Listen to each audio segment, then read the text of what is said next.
Welcome, welcome. Hello, everybody. Good evening. Welcome to Sahari's third live video in the last 20 days. 52 people already. Fantastic. How is everybody doing? While we're waiting for us to get it to about 100 before we start. Say hello. Tell me where you're from. Or when you join Sahari. Why you joined Sahari. I'd love to hear from you in the comments. It's going to be a very interactive show, so I'm going to ask for those of you that are very quick with the with your technology sometimes to search for some information or to post a link. It would be really great if you could do that.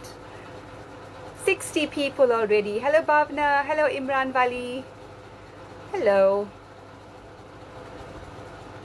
60 is 8 o'clock on a Friday evening.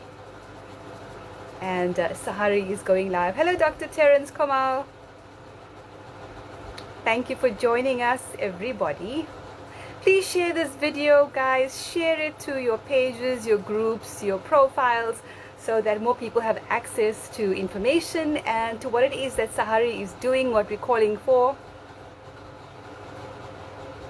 Share it now before we start. Say hello. Tell me where you're from in the comments. We're up to 62 already. Fantastic. It's been a while. It has been a while. 70. Great. Hello, Lionel Lee.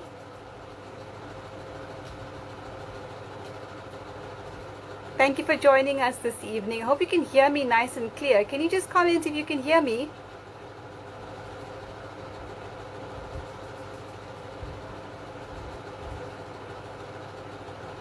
How's the volume there for everyone? Bhavna, can you hear me? Prabhashni Subrayan Naidu, welcome. 78. Please comment if you can hear me nice and clear. 81. And we'll start at 100. Share the video to your profile, your groups, your pages, people that need access to information. 83. Let me just test that. Hello, Brenton. Fantastic. 90.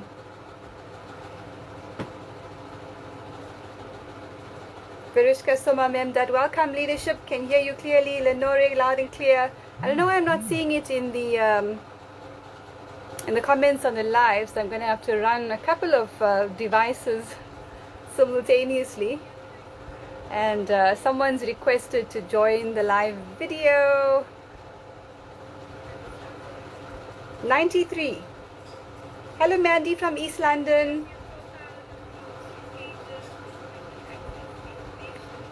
Heidi from Waters Hill. Hello, Chris Naidu, Sandy Naidu, Monica Ramdin, Mandy Cotier.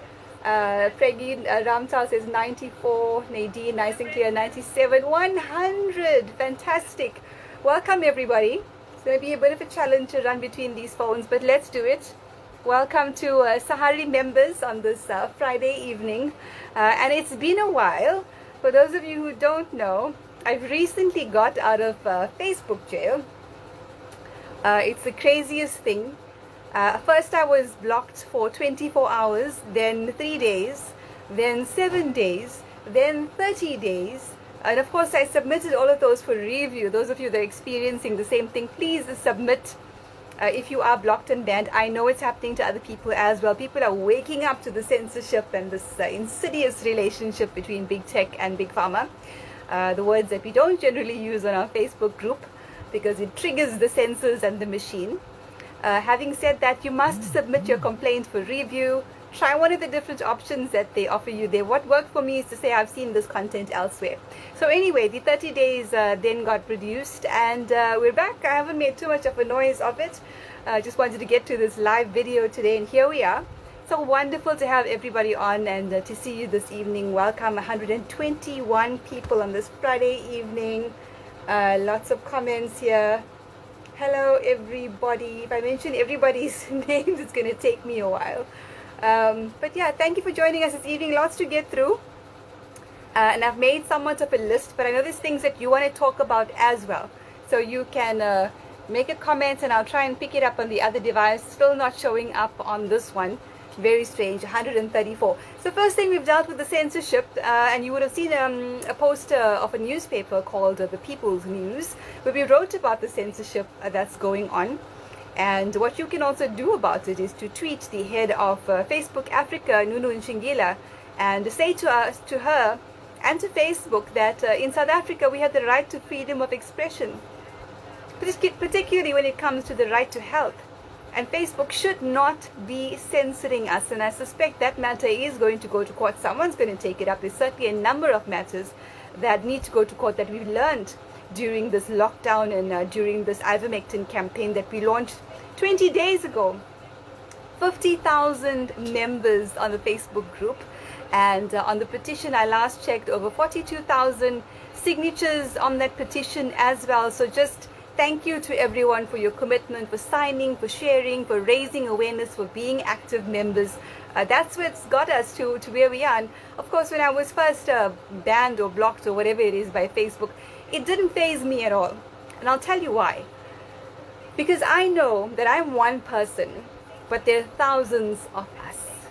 And even if they stop us from operating on Facebook, we will operate on other platforms. If you haven't joined Telegram yet, we're there. We've got a national group, we've got provincial groups, we've got working groups, we've got organizing groups. And yes, now and then you get someone who's trying their luck to break the rules, to try and buy and sell, to look for medical advice. Some people are desperate, but we refer them to the relevant websites. Even those websites can't be mentioned anymore.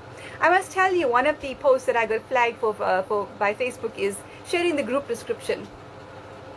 Sharing news articles. News articles are causing us to be blocked and banned, from our own publications in our country or around the world. It's insane. It's absolutely insane. If anybody is online now, 166, have you been banned, blocked, given a warning by Facebook? I'm very curious to hear if that has happened to you. I've seen lots of complaints about that. People saying it's happened, I've been banned, I've been blocked for sharing this website, for sharing this news article, for even using the word IVM or vitamin I. That's the latest word that we've been using. Have you been banned or blocked yet? To those that it has happened to within our very active volunteer teams, I say congratulations and amandla to you. I really do, because it means that we're doing something to make that difference. Of course, we've got to be clever about it. So let's see what else is happening. Heartbreaking stories, of course, all over our social media. And I think the algorithms are also primed to show us those stories first. We know that 97% of people recover from COVID-19. Some people have, long haul COVID and suffer from symptoms for a long time. But there are deaths. There are people who are dying. Losing family members is the worst possible experience. Not even a natural death, but due to this what's being called a pandemic around our world, right? And heartbreaking stories. And I see those comments even on our Facebook group, Sahari. One person commented, "My husband passed away leaving 3 children behind. Why didn't I know about ivermectin sooner?" And my heart just broke. I certainly think awareness is building around our country. We can see it in the organizing, in the mobilizing, and in the pressure that's being mounted. And of course, those in authority will say, "No, we don't listen to the voice of the people." Doesn't matter if it's on social media or on the ground, it's the voice of the people, right? But they say, "No, we don't listen to that. We only listen to the authorities." And we'll get to the subject of those authorities, by the way, because I think that it goes beyond ivermectin. I think it goes beyond ivermectin. I think our regulatory authorities need to be disbanded. One, because of serious conflict of interest issues. I think all of us know about those conflict of interest issues by now. And 2, because of how they failed us during this COVID-19 pandemic, saying nothing about ivermectin research that in fact had begun internationally, at least for COVID-19, in about March or April last year. Of course, ivermectin has been used for other illnesses as well for a very, very long time. So they failed us. There's conflict of interest issues, and I certainly think that the regulatory authority, 1, we need a commission of inquiry into what's happened, and 2, we need to disband We need to disband and reformulate with healthcare workers who've proven to us during the COVID-19 and during the ivermectin campaign that they do have the interests of the people at heart. You know, one of the very, if you've watched the show on Sunday, The People's Voice, we had 4 medical professionals on. We had Dr. Paul Marek, we had Dr. Pierre Corrie, we had Dr. Martin Gill, we had Dr. Nasiba Katrada. And if you've watched it, you can comment. It was Sunday. It's about 35,000 views already. You can go to the Salam Media Facebook page or the YouTube account and share that, because certainly more people need to see it. And I want to read some of the quotes from Sunday's show that really stuck with me. From Dr. Paul Marek, who's a former South African, by the way. So it was very emotional for him being on the show, and then quite an honor for me as well to have him on. And he said, "It is absurd that ivermectin has become a political and economic issue. This is science and medicine. Ivermectin is a wonder drug. It defies logic that it is not already accepted and rolled out for COVID-19. Enough suffering. This immoral ban is a crime against humanity. With a holistic approach, ivermectin could turn this pandemic around." Of course, he's the chief Division of Pulmonary and Critical Care Medicine, as well as one of the designers of the iMask and iMask Plus protocol. You know the website, right? flccc.net. Go to the website for the information that you need, because we can't provide it on the Sahari platform. And one of the other quotes that really sticks with me, and I see we've got 196 people with us already. Hello, Anita. Is what Dr. Martin Gill said, and he said, something's got to break, but it's not going to be us. And these are the kinds of medical professionals and healthcare professionals that I have respect for. These are not ivory tower academics denying the evidence that exists, who are refusing to look at the fact that it's working on the ground. These are healthcare workers that really care about us. These are the people that need to be in the regulatory authorities with oversight from the public. So if you've watched Sunday's show, again, thank you for joining us. 35,000 views, brilliant constructive comments. Make sure to share it so more people see it, right? What else has been happening? On Tuesday, I think it was, I joined a 3-hour meeting. So it was a, excuse me, community engagement meeting with 2 ministers, Dr. Zweli Mkhize and Minister, of course, and Minister Lindiwe Zulu. And of course, we had to bring ivermectin up. There were about 3 or 4 of us that I knew were going to be in that meeting to raise the subject of ivermectin.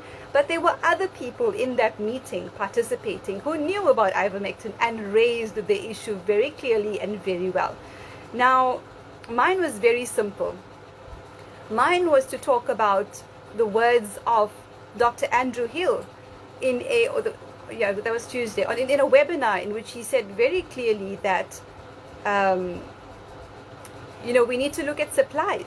That's what we need to do, because the results are going to be out in the next couple of weeks. We have a small window of opportunity and we need to get ready. He also said that anyone denying access to a life-saving drug is going to be looked at as a monster. Right? He said that. He also said that to call for clinical trials, given the research, the evidence, and the empirical evidence that's out there, the on-the-ground experience, is going to raise questions. What questions? Agenda and ethics, right? So certainly we need to be getting ready. It seems like there's a slight shift with SAPRA, but it's too tiny to even call it a real shift.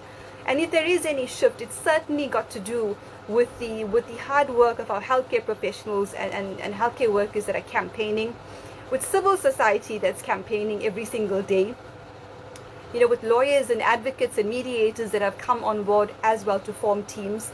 So certainly there is a shift, but it is certainly not enough. I don't know who SAPRA is actually following, because what the WHO is saying, essential drug. There was an interview earlier or sometime today where the interviewee from South African Medical Council, I think it was, had no idea that ivermectin is on the WHO's list of essential drugs. It's a problem. What's also a problem is that an application was made 6 months ago for ethics approval for ivermectin. It was not granted. This is not in the public space. SAPRA has not declared this to us, and certainly we can hold them liable not only for commissions or certain acts that they've done, but also omission of information. Yes, there's this whole debate about Schedule 3 And the argument that ivermectin is on Schedule 3, SAPRA still says, but it's not registered, right? Where is the proactive responsibility of SAPRA? I've had a look at their website, and I've got too many open to have a look at it now. But certainly in their visions and values, it specifically mentions, for example, innovation, transformation. Where is that in SAPRA? And I must say, this is not personal. I don't have anything personal against anyone at SAPRA. I'm certainly not going to call its CEO anything that I wouldn't want to be called myself. But having said that, this is about the rights to healthcare and the right to life and the right to choose of the people. So it goes beyond arguing with SAPRA, because that's possibly going to be a long fight. They're going to challenge and to refuse and to try and be stubborn for a really long time, possibly, unless we up the pressure, because we know of the interests that are involved. Perhaps our argument rather needs to be our sovereign right as human beings to make decisions about our health. And it's also about the Helsinki Declaration, specifically Article 37. I see people have caught on to it and are quoting this particular Helsinki Declaration, which, by the way, is comes out of the World Medical Association. And I had a look at this declaration just before we started. The 48th World Medical Association General Assembly was, guess where? Somerset West, Republic of South Africa, in October 1996, which says to me that we're actually bound by this particular declaration. And I've been contacted by lawyers and advocates and politicians today. And one of them that I sent this declaration to, and I want to read it to you because it's so important, right?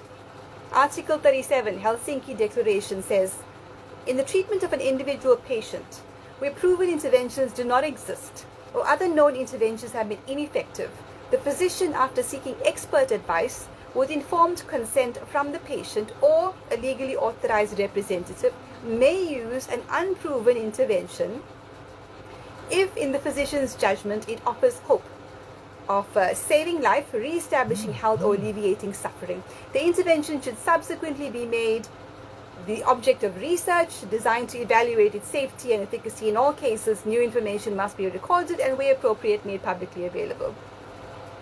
It's about as simple as that. It's either we subscribe by international standards or we don't. Picking and choosing when it suits us, especially when it comes to this pandemic that is traumatizing us, is going to result in, it's already a failure of trust. Who trusts government anymore? Can you comment? Is there anyone here that has any trust left in government? One of the issues that did it for me when it comes to healthcare is the Esidimeni tragedy. But there's so many. That's not the only one that's caused us to actually lose hope in this government. I can see 169 comments on the other device. I can't see anything there, so I'm going to have to read some here. Prabhashini, Helsinki. It's article, Prabhashini, of course, is the lawyer for the NFP. Article 37, that one is Prabhashini. Lynette Smith said, greedy people are on the bandwagon of manipulating prices. People are selling anything and calling it ivermectin. I, for one, am afraid to buy from the black market, but people are desperate to live. Can we talk about this? People that are exploiting the situation. One, selling fake ivermectin, right? Two, selling at exorbitant prices when you know that people are struggling to live. Now, some people are getting away with selling. I've heard some very interesting stories about people collecting packets of money and not being caught by SAPs, go and attack our doctors instead. Making lots of money doing it, and it's a problem. It is a problem. You can't exploit of the suffering of human beings. We know by now what the cost price is of the tablets or of the liquid if you've decided to make that choice to use it responsibly. Not that I'm advocating for it. Bianca asks, have we signed the petition? Have we signed the petition? When we hit 50,000, Bianca, our plan is to send that petition to all the stakeholders. And then every maybe 25,000 after that, we're going to send it to them, right? And our petition, of course, will also be attached to various legal applications. I've been having discussions with attorneys, advocates, etc. And we're certainly going to be supporting, the legal professionals as well, that community, our community, right? It's one campaign by attaching our signatures to those applications and say, listen to the voice of the people. right? The people shall govern. Let's look at a couple of other. Lorraine Robertson from Skulkweg. The Barrington Agreement is also important. That's correct. I've been reading about that a couple of weeks ago. Ronell says absolutely no trust in government. Samia Badat, absolutely not. Danny Chin, no trust in our government. Look at the state hospitals. Can we trust them to make a decision about ivermectin? Really? Auntie Omi Nair, no, in caps. Lynette Smith, can't trust our government. Michelle Naidu, no trust at all. Kathy Manikan Pillay, government has blood on its hands. Charles Aubrey Jacobs, no, not at all. Sunena, no trust in government. Charmaine Lochin, lost trust in government. Jackie King, none whatsoever. Samia asked, what clues do we look for if it's fake? I have absolutely no idea. Cookie Hariram, absolutely not. Roshni says no. Bianca says sign the petition, and she's put the link there just now. Thanks, Bianca. That was a quick one. Innocent Mabuza, I don't trust the government. Yep, my brother.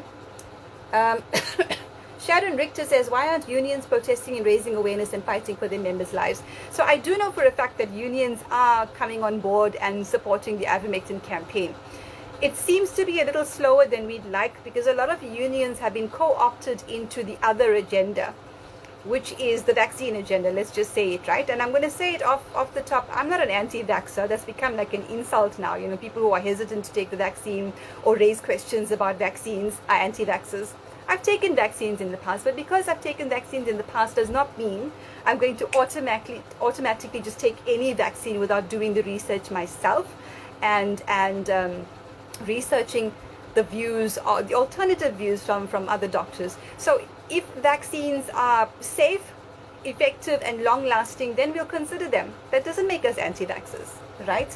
But like I said, I think the unions have been co-opted into driving that particular agenda because it's been said that that's the responsible thing to do. There are, however, leaders breaking away from that particular script. Sharon, that's a good question. Oh, that's an interesting name. Ali Swaz. I hope I said it correctly. Aloy Swaz, Swat Boy. We are 200 members, 209 online this evening. Each member can ask a minimum of 5 people to sign the petition. This should be our weekly target. Yes. We did pin a post for active members, one of 10 actions. Which one have you done? Some of you have surpassed it already. Written letters to the South African Human Rights Commission, the Public Protector, the International Criminal Court. So that's been excellent, but signing and chairing the petition is really very important as well because we're going to attach it to legal applications, right? Pravashni Subrayan Naidu. Shabnam Pillay Mohammed have learned that the fake ivermectin has brought on several side effects. Members of the public must guard against purchasing these fake tablets. Of course, like with any medication, not specifically ivermectin only. If you buy fake medication, it's not going to work. You may have unintended side effects, right? If you take too much of Panado even, you're going to have side effects. So we need to be careful. Verushka Bana, government has failed the people. Michelle Naidu, can the liquid be rubbed into the skin instead of drinking it? My sister, I cannot give you that advice. Not a medical professional. Robin Pala, government is the root of all corruption. The longer the ban, the more it would be sold illegally, just like cigarettes and alcohol. But perhaps there are people benefiting from this off the black market. So I'll stop you from selling. I'll let you sell, and then I'll take a commission, a kickback for allowing you to sell. Is that impossible? Do you think that's happening? I mean, I think that's a good question. Varushka's posted the petition again. Narishka Singh, Sunderlal, how many more petitions and signatures are needed for the petition? As many as possible. Narushka, we're going to break all records with that petition. Mind you, the petition is hosted on the change.org website. Now, I specifically chose that website because it allows for comments, unlike some of the others. And then some very interesting information that we discovered is that, take a guess, I want to see if you can get this right. Who has donated to the change.org platform? Who do you think has donated to that platform? Why they would donate to that platform is actually beyond me, years ago even, but it's happened. So we're aiming for more than 50,000 Narushka, as many as we can get. I mean, I can set a target of 100,000 now and say, that would make us happy, but we don't need to stop there. This is bigger than ivermectin. It's bigger than ivermectin. This is, for me, it's a betrayal of the social compact. And many people are calling it treason, and I can't blame them. I can't blame them. Let's look at a couple of other comments. People tagging everyone, that's fantastic. Another question about fake and real, can't answer that one. Sharon, how many signatures do we need to make the petition legal account? It's legal, Sharon. It's a petition. It's the voice of the people demanding what they want. And I do updates on that petition as and when I can. Our team is working around the clock. Can we just have some likes and loves floating across the screen? For the Facebook admin team, which doubles as a steering committee, for the volunteers, the organizers, all of you that have entered working groups and are doing the work, can we have some likes and loves across the screen for this amazing, amazing lot of people? I mean, it's just been fantastic. And it's why I didn't lose hope when I was banned temporarily, because I know that we're more than just one person. So when people say to me, thank you, Shabnam, for being the voice of the people, I have to say thank you for saying that, but it's so much bigger than me. Lots of likes and loves. Innocent Mabuza, you say that, they say it's not granted, you mean we can use it? Well, according to SAPRA, we can't. We can't. But SAPRA is losing ground because they are being exposed for what it is that's going on here.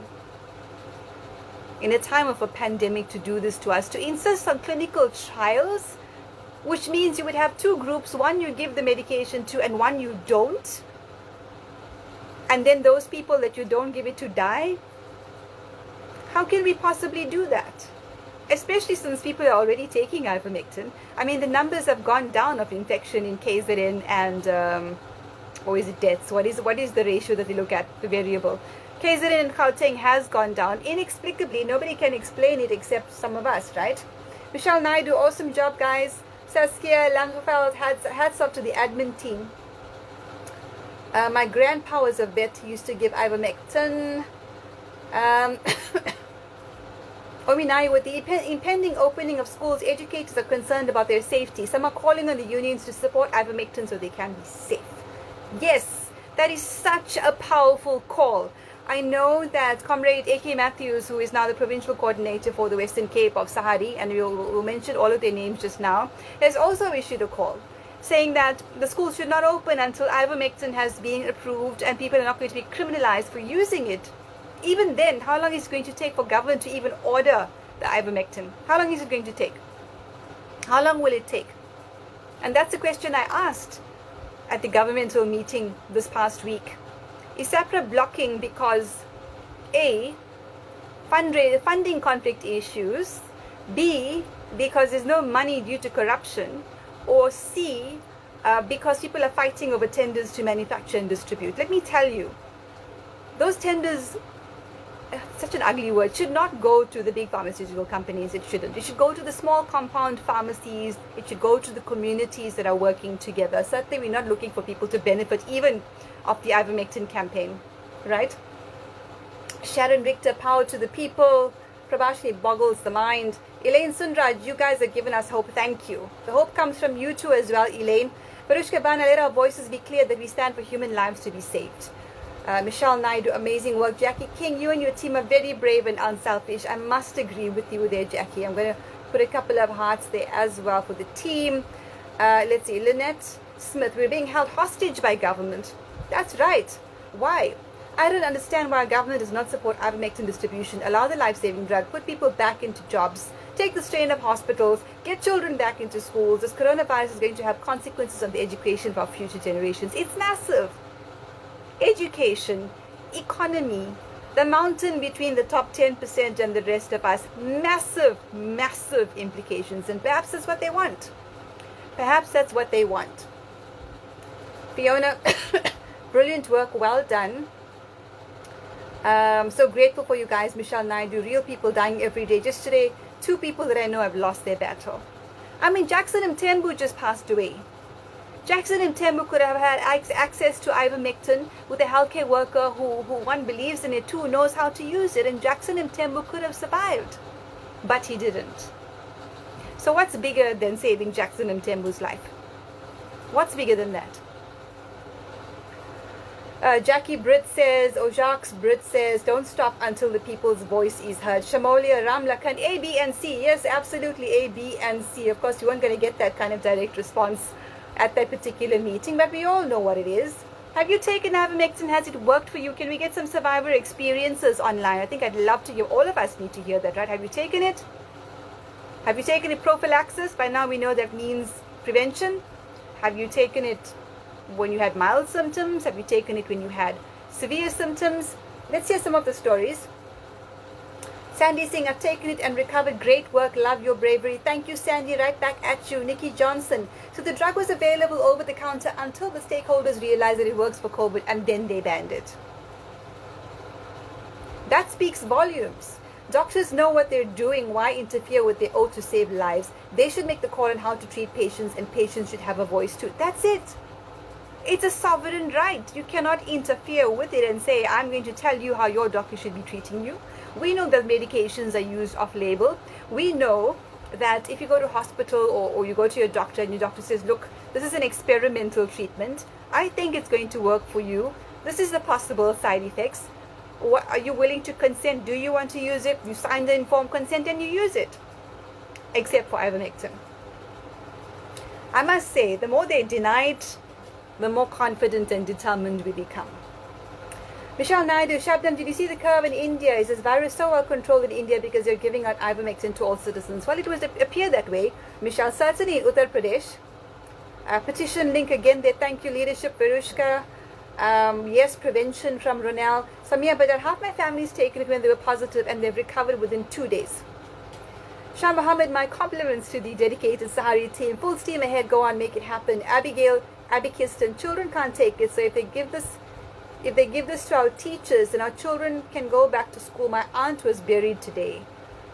Please, government, can you support this? Our sincere condolences to you, Abigail, on the loss of your aunt. Innocent Mabuza, people are getting healed by ivermectin. I guess it's our way out. So there's no way, people, we can allow it to be granted because people are dying.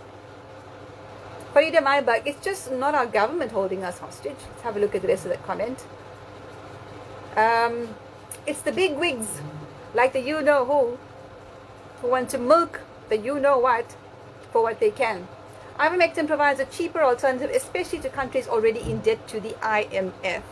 Bigger picture, look behind the curtain. Why can our government not just run tests with those who have recovered on it and see how effective it is? Because they don't want to. Because they don't want to. They've signed us onto deals that we can't even opt out of. We can't opt out of it. That's what they've signed us up for. That's got to go to court as well. Who gave consent for that?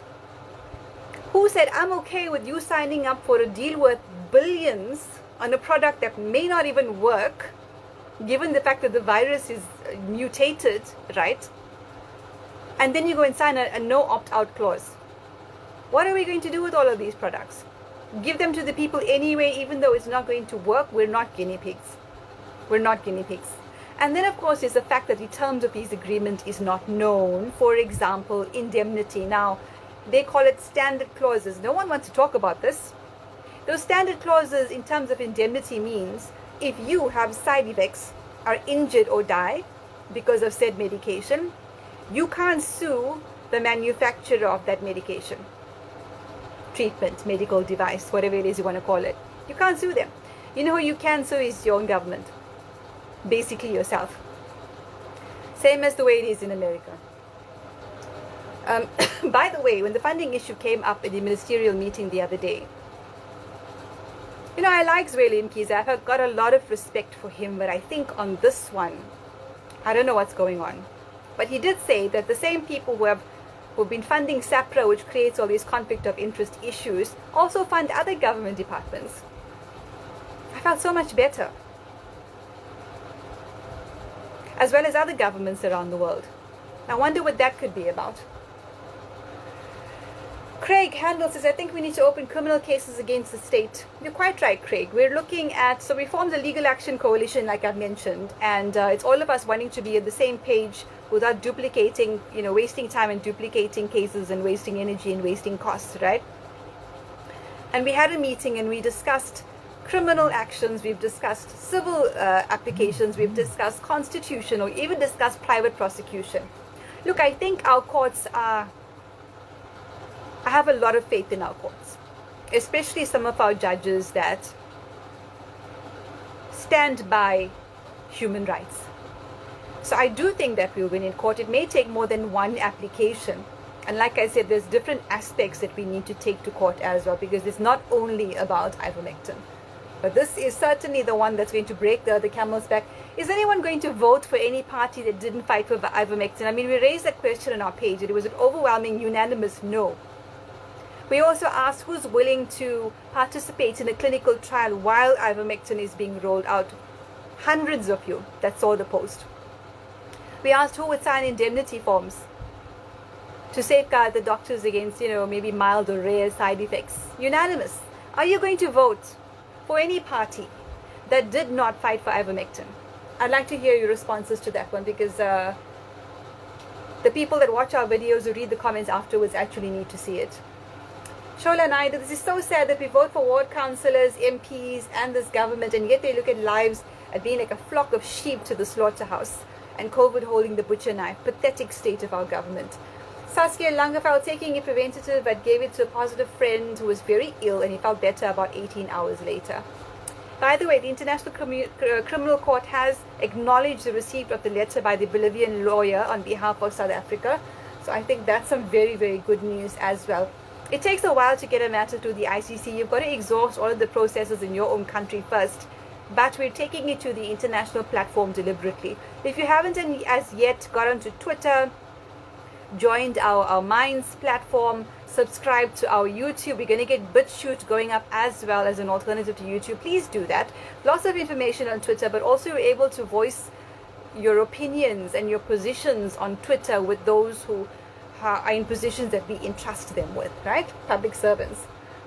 Paul Anto, the vaccine is in experimental trial stage. Many unknowns that they want people to take it. Why not the same for ivermectin? Yeah, absolutely. If you speak about ivermectin, they say, oh, side effects. But they admit that there's side effects with the vaccines as well. So really, it makes absolutely no sense. But just be careful on the Facebook group not to use the V word. It's a couple of words. We're going to put them up later. It's not only vaccine or vaccination or big pharma, but it's other words that the machine really doesn't like. So admin team is having to work overtime while at the same time, organizing media work, legal work, etc., etc. So it's a lot. Emily Naika, government stands to lose a lot if they approve it. Ominaya, if it's approved by government, GPs should be allowed to prescribe it and nip it in the grassroots. There will be no spread. The patient goes into isolation immediately, and there will be no pressure on the health sector, and our frontliners will be safe. That's it. But it's like one of the viewers on my Sunday show said, common sense is not that common. Ansi van der Westhuizen, is it true that people on ARVs can't use ivermectin? I can't answer that question, Ansi, but I do know that there is research to suggest that ivermectin also has some sort of impact also on HIV, cancer, the Zika virus, etc. Good idea to do that research. Michelle Naidu, I would love to know why so many healthcare workers haven't been using it, especially doctors and nurses. Every day we hear of healthcare workers losing their battle. It's horrific. It is horrific. Yes, there are some horror stories that we're hearing that are happening in our hospitals. I mean, people going in for a broken leg and coming out dead. Horror stories. And we can't get any answers for that. But we know that our healthcare workers are working super hard, and they certainly should not be putting their lives at risk with faulty PPE, without access to ivermectin, being told that if they don't take the vaccine, then they can't claim if they get sick. So they're actually, people are saying, oh, it's not mandatory, but it actually is. Medical aids are saying that if you land up in hospital and it's found that you use ivermectin, medical aid will not cover. But Dr. Corey said at the show on Sunday, if you take ivermectin, you're probably not going to end up in hospital. A couple of businesses are saying the same thing. If you take ivermectin, then you're going to lose, your Provident Fund or your pension or whatever the case may be. If this is not blackmail, then I really don't know what is. All right, Sharon Richter, have any tests started in South Africa yet? Like they said, we need to have it first before they legalize it. If yes, who and where? So like I said, Sharon, an application for ethics approval for ivermectin trials was submitted 6 months ago and was not approved, just ignored. Section 21 applications have been made very strategically by the doctors group, in that they are saying, we're making the Section 21 application on behalf of all the doctors who support ivermectin. We're not going to do it one by one, per doctor, per patient, 300 Rand per application, 10 to 14 days even for you to get back to us. That makes absolutely no sense. I think that was really, really smart. SAPRA has asked for some follow-up information to those applications. So we'll wait to see where that goes. Thank you, Samia, for the compliment. Lynette Smith, doctors and nurses take an oath to save lives and heal. If our medical professionals had to speak up as a union group, if nurses protested for ivermectin, I'm sure that thousands of people would stand with them and government would have to drop the ban. I agree with you. I think it's going to involve us taking to the streets. Yes, we can do virtual protests online, and we should. But it's going to end up in us having to picket on our streets. It is. And I know that there are organizations who call for that, who have the numbers and who've significantly developed enough in our provinces to be able to give us direction on that we can collaborate with. Whether it's pickets where you stand in one spot with your poster strategically, or it's marches where you're walking, or it's occupation where you occupy a particular stakeholders building. Certainly people are talking about this more and more, and I think it's going to be a combined strategy of the efforts of our healthcare workers, the activism and advocacy work that we're doing on the ground and online, protests in various forms, legal action. These are all of the tools, signing the petition, because that's a document, it's a tangible document, at least 1,000 pages already, actually. So it's going to be fun to have that printed. Shamin Lochan, they're afraid to lose all of the kickbacks they would receive from the vaccines. It's the corrupt government. Bianca Bronze Rohan, I often wonder if the missing billions were shut up money paid to weighty stakeholders because the interest groups I expected to object to the madness going on are eerily silent or sitting on the fence. Bianca, I can confirm that there's organizations who've been paid to push the other agenda. And perhaps they're doing it innocently because they feel it's the responsible thing to do. They only know of one possible, improbable way to deal with coronavirus or COVID-19. So they've been paid to do that, advocate for that at all costs. Some of them will never even listen to you talk about ivermectin. Having said that, a lot of the people, or a significant number, that previously were trolling us and making fun of us have now joined the campaign. So congratulations to you. We're very happy to see that. Saskia Langeveld, in the previous discussion with Dr. Gill, it was mentioned that some of the medical aids and life insurances are forced to follow the narrative. Should we take our cause to them? I think we should. I think we should write to them for them to offer, to make public statements on their position. And then if their position is that they're going to push us into a corner, perhaps we need to join other medical aids. Perhaps that's what we need to do, life insurances and medical aids. Why should we be held hostage? Why would you stick with an insurance company or a medical aid company or a political party that's going to push you into a corner? Right? We have the right to choose. Lorraine van Skalkweg, yes, I will vote for any party that helps us win in this fight. Personally, I don't vote. But what I am impressed by is that it's the smaller parties that are stepping up and taking this fight. So it's the NFP who I had on a show a couple of weeks back. ADEC is another one. I've been contacted today by the Christian Party.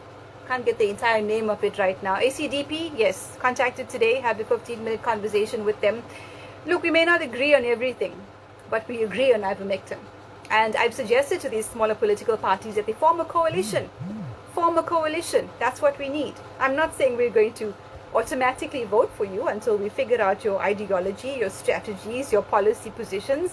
But certainly if you form a coalition, you're going to have much more support on the issue of ivermectin. Samia Badat, hell no, I will not be voting for parties that did not vote for ivermectin. No, no, never no, definitely no, no, never, no, never, big no, no, no, no. Why should we vote for any party that was not willing to save lives? Anita Pillay. Never will vote for people that that does not care about its citizens. That's Nelson Madure. Samia Badad, let's call ivermectin smarties rather on Facebook. Imagine. Bianca Bronze Rohan, no, because it means that party is if bought and has no compassion. If they can't respond urgently to preventing thousands of deaths, then I can't trust them. You see, political party funding is a serious, serious issue.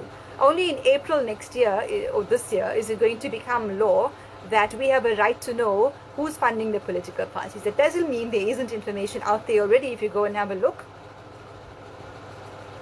but it's certainly part of the problem. Fiona Mansoor, COVID has truly exposed our government for what they are: incompetent. I have no trust in our leaders and honestly have no clue who I will be voting for. I think many of our citizens are in the same predicament. Who do we trust to lead South Africa? For me, that answer is very clear, Fiona: the people. There's enough talent and skills amongst the people themselves, and an opportunity to run as independent candidates, which should have happened 26 years ago. Another discussion. Innocent Mabuza, I think we should make a massive strike in the government. We'll see we've had enough.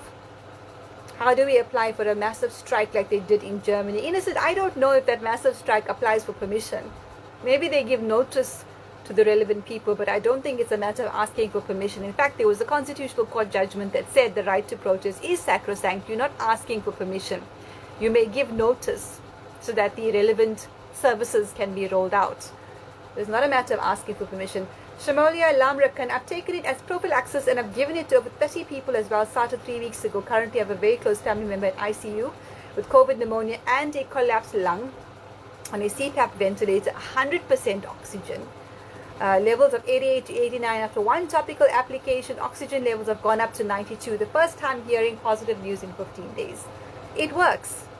It works. Now, tomorrow, I will be between 3 to 6 p.m. hosting my other show on Capital Radio. It's called This is Africa. And the second half of the show, we're going to have Terry Herholt, who is an ivermectin specialist, right? So look out for that. And we're also going to be in conversation with Bianca Brons-Rohan, who's used ivermectin and is very passionate about people having access to it, as well as to Dr.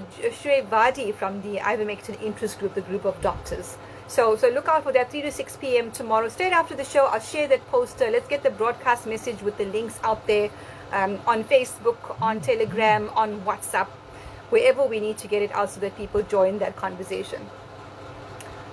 Let's see. Brishka Bana, I have my brother working in a COVID ward and hospital, and he risks his life daily to help his patients, leaving his family helpless and in fear daily.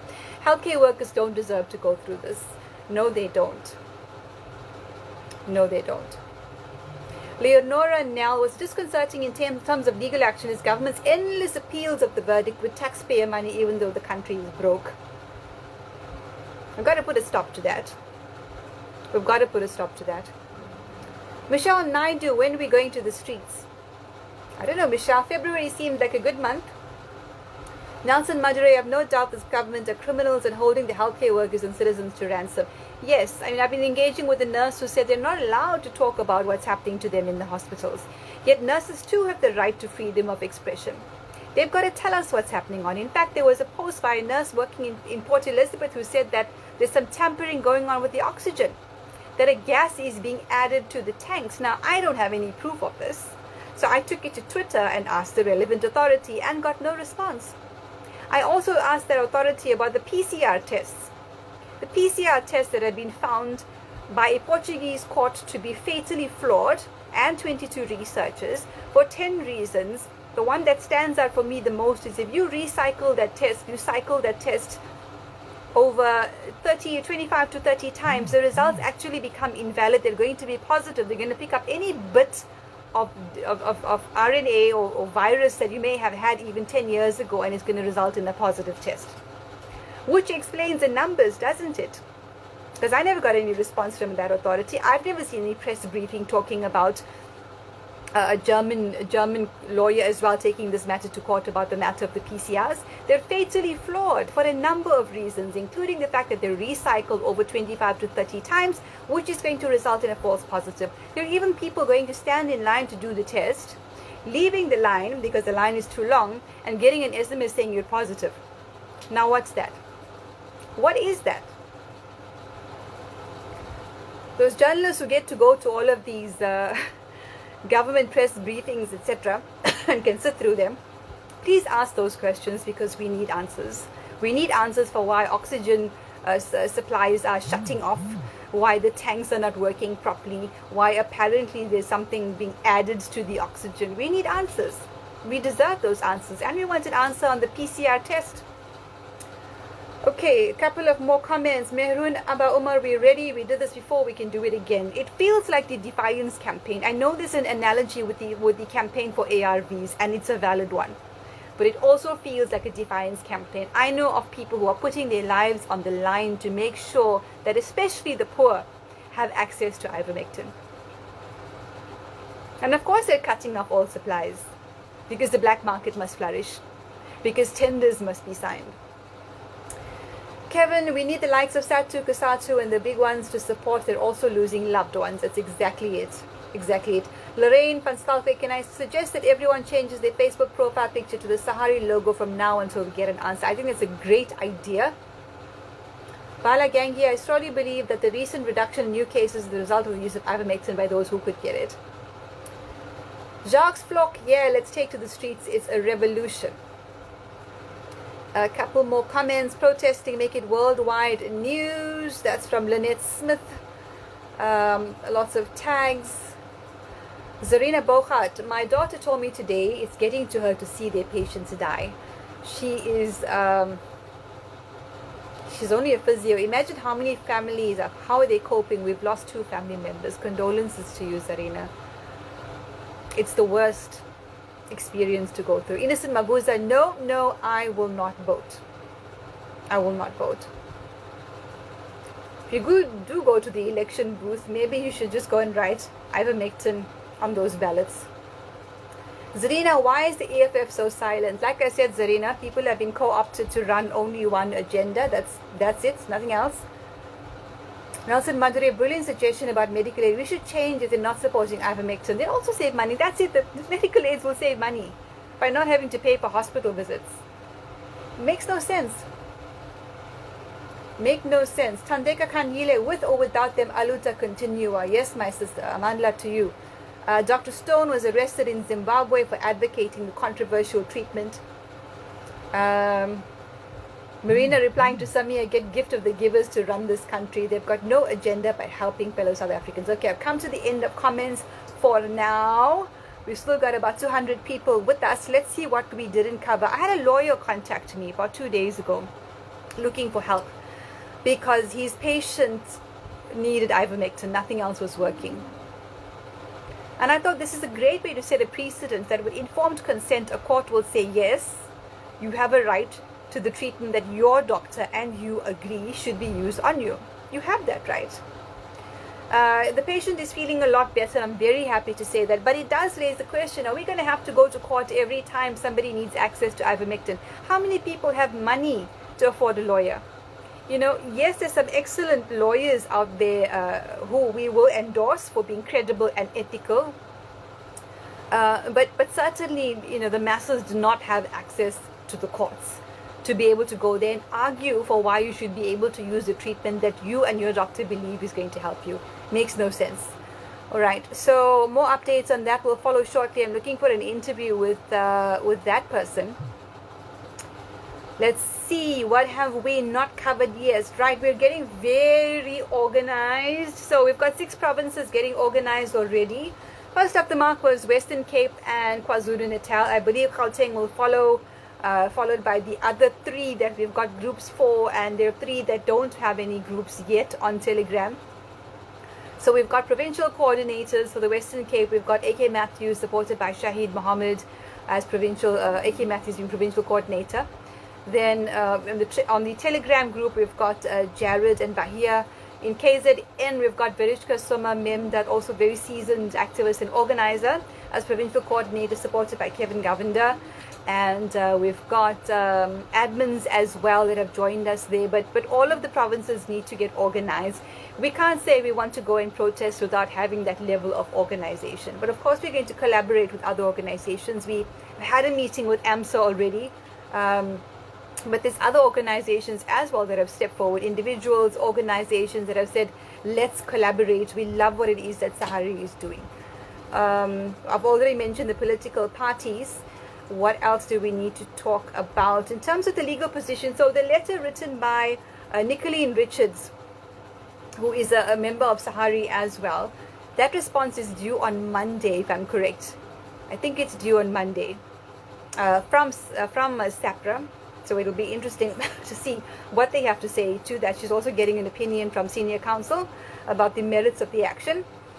So we should have that very shortly as well. The NFP is probably going to go to court very soon. I know AfriForum was in court today. I've been in contact with them as well, so we'll pick up on that conversation. That's really important. But we need to be on the same page. I think that's very that's critical. And I know people are saying, let's go to court. It's not something that you just do like that. If you've got an organization that has access to lots of resources and funding, it's a lot easier. We don't have that yet. We haven't set up the bank account, etc., etc. I think it was important, and it was never our intention. It was never our intention to formalize into a formal organization and set up a bank account. It's a lot of work. It's a full-time job, actually, for a whole team. And but now we're going to have to look at that, registering as an NPC and opening a bank account, perhaps with an attorney's firm, so it gives us less administration work to do. And what should the money be used on? I mean, a lot of people said, yes, we will contribute 100 Rand, right? Which is fantastic. What do you think our funds, if we do this, formalize and open an account, etc., what do you think the funds should actually be used for? I'd love to hear what you think.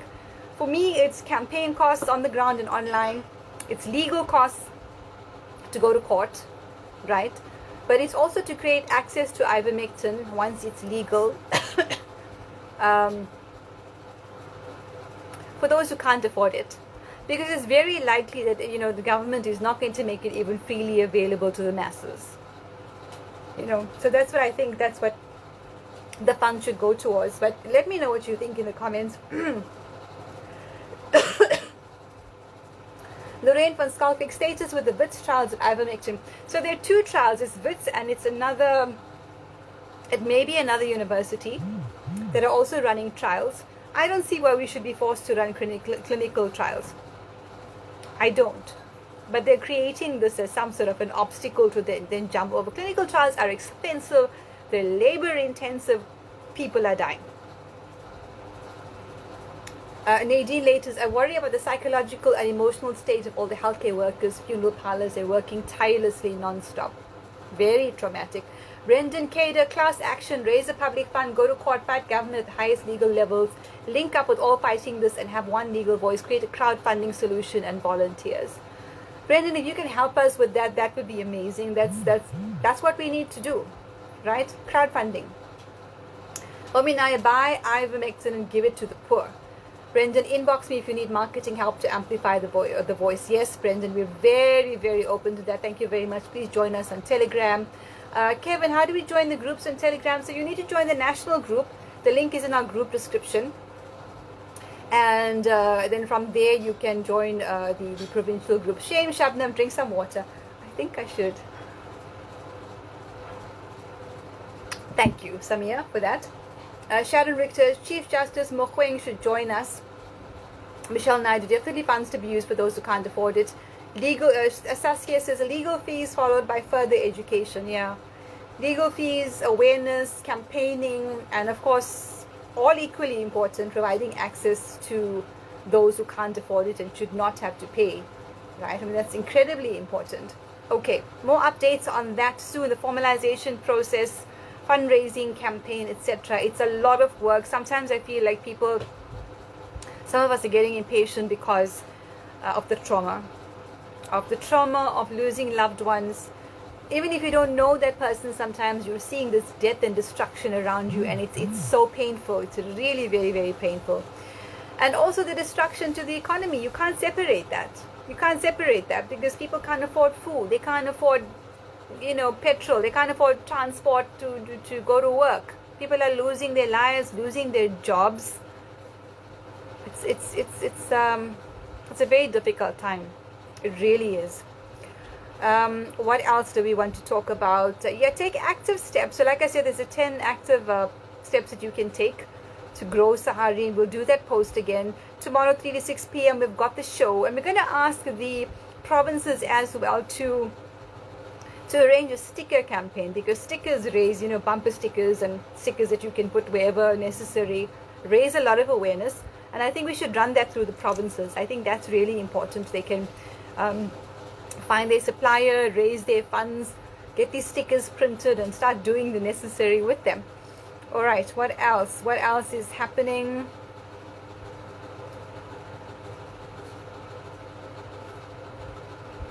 Okay, I've written a couple of things here and I can't understand my writing right now because I did it very, very quickly. Let's see. So there was an article that was written during the course of this week which referenced Sahari in terms of people looking for ivermectin and those seeking to profiteer off them and charging a lot of money for that. There were some complaints that came through on either our Facebook or our Telegram platform. And I think it's important to write about that issue. So I don't have a problem with that. I don't. Even though the ones that are really making the money, their names are never going to come to the front, not anytime soon, until it's commission of inquiry, etc. Sahari was not asked for a response to that, which I think was an error of judgment, and which we will address diplomatically, because by and large IOL has been objectively covering the ivermectin campaign. So we appreciate that very, very much. What else is coming up? On Tuesday at 11:30, I'm going to be doing a panel discussion on Business Day Live, and we're going to have two doctors, including Nasiba Katrada and Anne. I could be mistaken about his surname being Tabea, but he did also write a letter to government with a very clear six-point plan saying we need to be prepared. As well as hopefully one of our attorneys will be on that platform as well, and possibly a representative from SAPRA. I think that's going to be very interesting. Then on 3 p.m. that afternoon, we've been invited to a panel held by COPAC, Vishwas Satkar and his team. And the key speaker there is going to be Dr. Paul Marek. Really looking forward to that one. It's going to be Dr. Katrada, it's going to be myself, it's going to be... and I hope I don't miss anyone out. No, that one's going to have Dr. Ane on it, as well as Rehana Khan Parker, who is a human rights lawyer. So I think that's going to be very interesting as well. We'll send those invitations out to our Facebook and Telegram platforms, but do join us on Minds as well. I know it's an adjustment, but we need to move to other platforms. WhatsApp, you think it's secure? I don't. I know what Facebook is saying. I don't trust it. So I think we need to move to other platforms. I'm not going to particularly endorse Signal over any other. But yeah, certainly something we need to be looking at. All right, that's everything that I wanted to talk about. Do you have any questions? Is there anything else you want to discuss? I'm going to try and do a live video at least once a week. I think it's important so that we do these updates. I don't think we can do it more than that because there's so much else that needs to also happen. What else do you want to know? What do you have questions about? What ideas do you have for growing Sahari? What's on your mind? What is on your mind? Let's talk about that.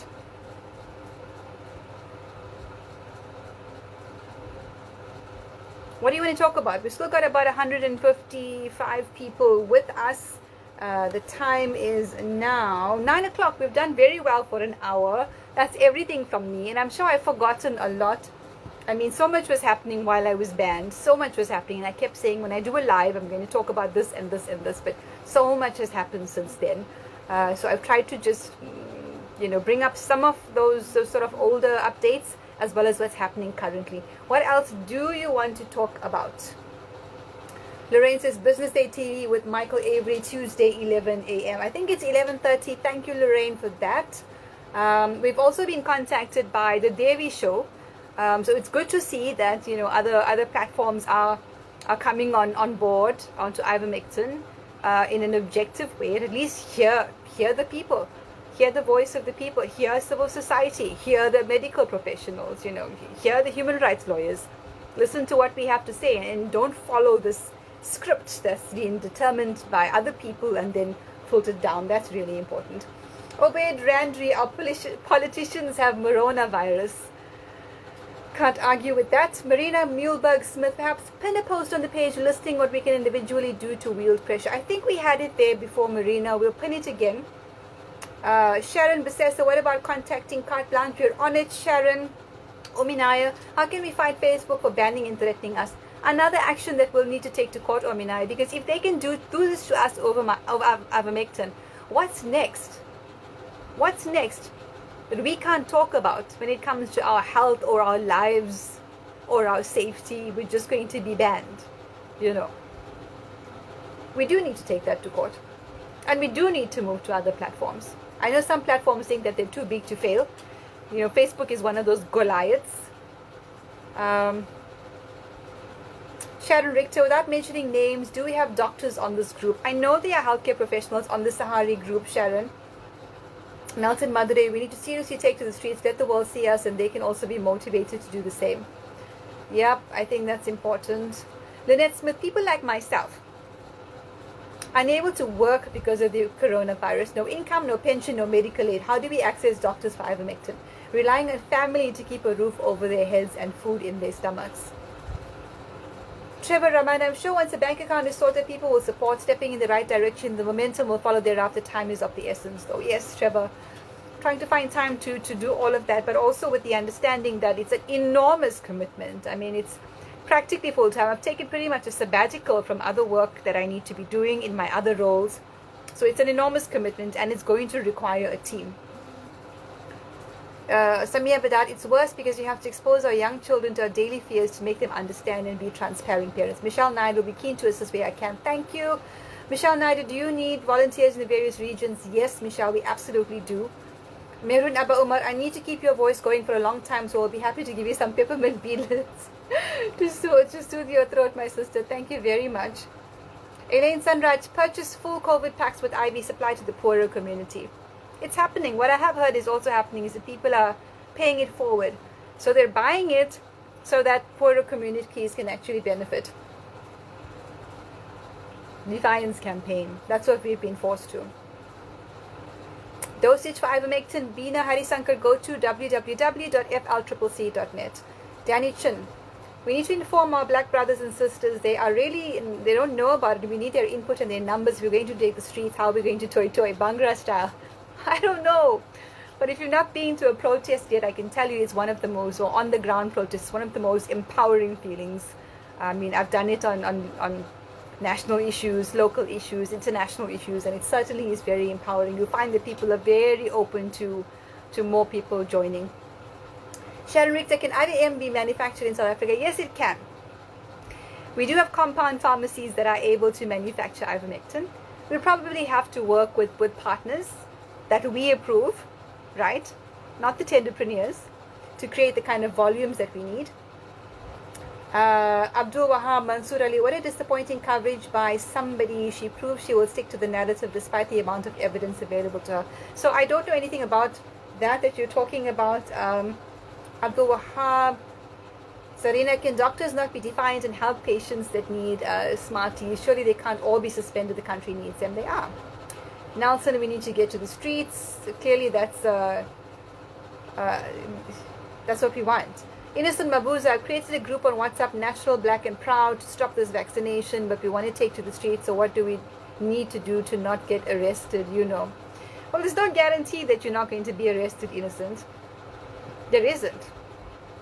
But join us on Telegram, because it certainly looks like February is the month in which we're going to be taking to the streets. Having said that, I'm sure there's going to be some other unlawful regulation that's going to be trotted out to try and prevent us from that. Yeah, okay, that's it in terms of comments. Is there anything else you want to talk about? We still have 140 people with us, and it's 9:07, so I could do a couple more minutes with you.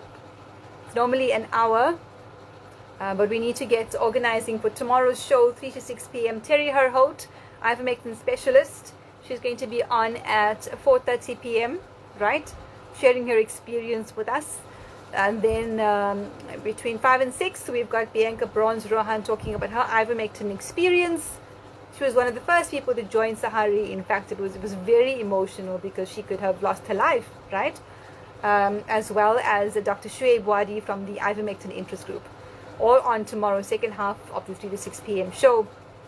First half, of course, some incredible guests as well. So do tune in to This is Africa on Capital Radio tomorrow. Is there anything else we want to talk about?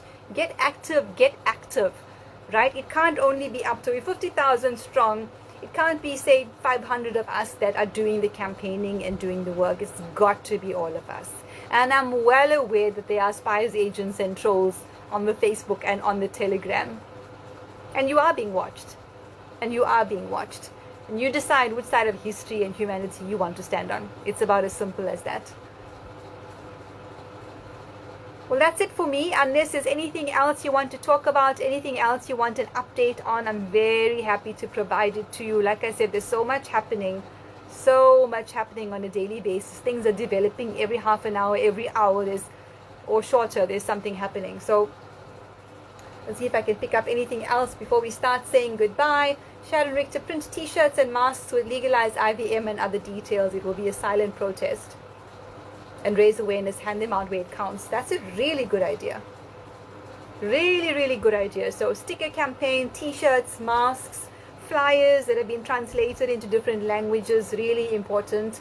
Lynette Smith, we need the Telegram link. Lynette, go look at the group description. You'll find the national link there, and then from there you'll filter into the provincial groups. Lynette, so appreciate what you're doing, helping us to make our voices heard. Together we will stand. Bless you all. Thank you, Lynette.